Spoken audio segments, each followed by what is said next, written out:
Good morning, everybody, and welcome to today's edition of Boredom Busters with the Lincoln Children's Museum. Today is Thursday, May 21st, and today we are continuing going around the museum to check out some of your favorite exhibits. Now, today is a day that I never forget because it is my big sister's birthday. She is turning 35 this year, so happy birthday, Sarah! Now, we have some fun activities for you today. First of all, we have our printable, and here you are helping Kazoo balance the blocks. Now, you might recognize these as the blocks that we use in the Cuckoo construction exhibit. So, here we have, it's even, it's flat, that means it's balanced, but they're not balanced. How can you make 4 and 2 be balanced? All right, so work on those problems and see if you can figure those out. Now we have attached for you a simple machine scavenger hunt. And this activity, look around in your home and see if you can find all of these different simple machines. Now, what is a simple machine? Well, when you think of a machine, what do you think of? I know the first things that come to my mind are big, heavy machinery, like maybe things that help with construction, like a crane, but really, all something needs to do to be a machine is that it helps you do a job.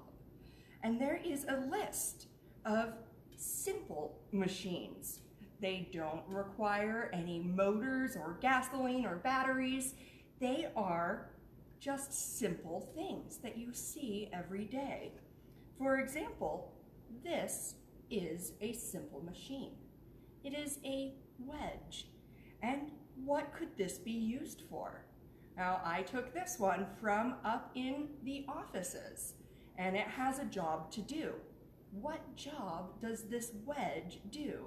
Well, it holds open doors for us because it's narrower on this end and wider on this end.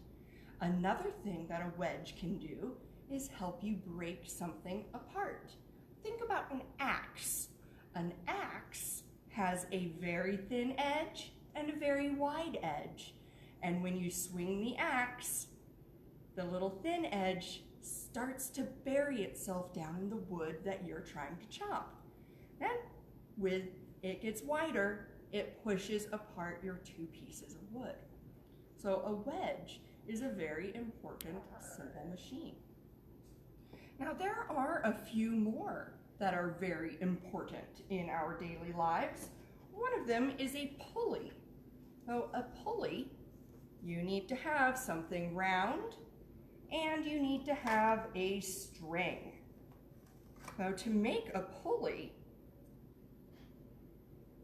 you would attach something to one end, and then as it pulls, you're pulling the thing up on the other end, and it takes less effort for you to do that.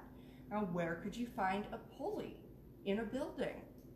Well, think about an elevator. How does that elevator go from floor to floor? With pulleys. And you can actually see some of that in action with our glass-sided elevator that we have here at the Children's Museum.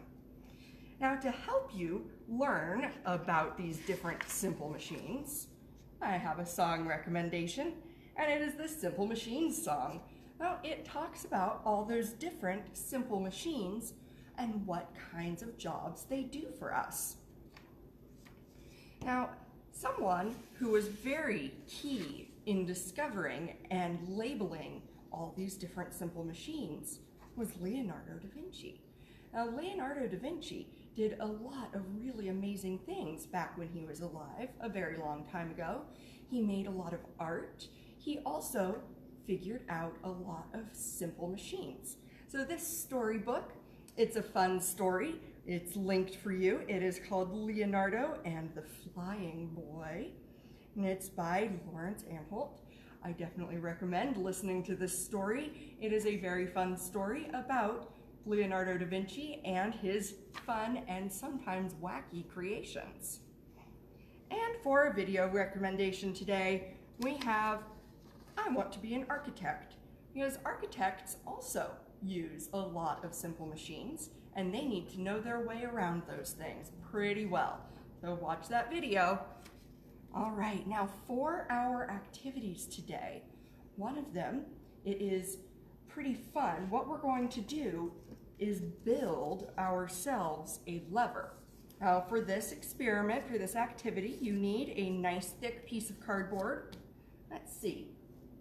You'll need some kind of long stick, whether it's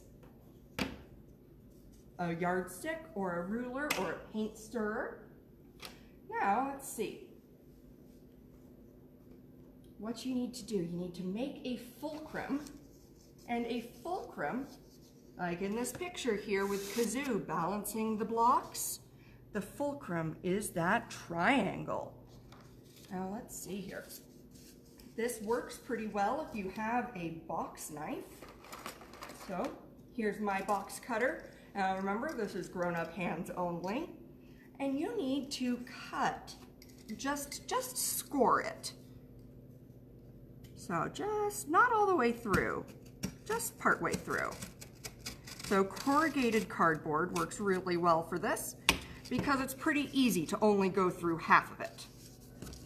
And you're gonna want these to be pretty evenly marked out. All right. Now it's kind of hard to see those until I start to bend it. And I'm going to want to bend this into a triangle. All right, there is my triangle. And this will be my fulcrum. I need to tape it together. Let's see. My box of fun stuff here. Here's some tape. Let's see.